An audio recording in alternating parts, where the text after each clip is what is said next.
പ്രകാശമേ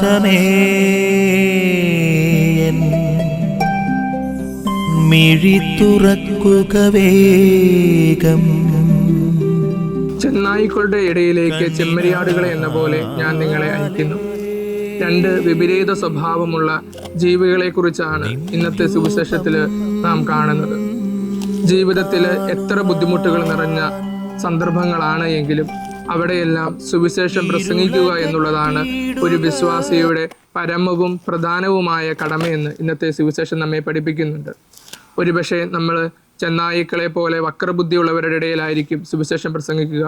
പക്ഷേ ഭഗ്നാശരാകാതെ ദൈവത്തിൽ ആശ്രയിച്ചുകൊണ്ട് സുവിശേഷം പ്രസംഗിക്കുവാനായിട്ടുള്ള ആഹ്വാനമാണ് ഇന്നത്തെ സുവിശേഷം നമുക്ക് നൽകുന്നത്.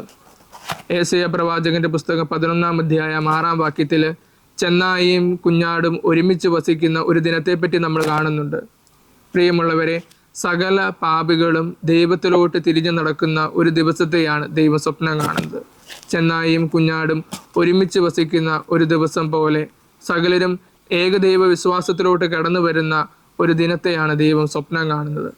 ആ ദിനത്തിലോട്ട് ഈ ലോകത്തെ ഒരുക്കുക എന്നുള്ളതാണ് സഭയുടെയും ഓരോ വിശ്വാസിയുടെയും ദൗത്യം എന്ന് പറയുന്നത്.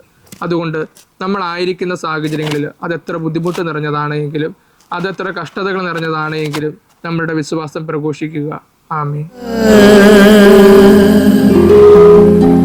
നിൻ വഴിയേ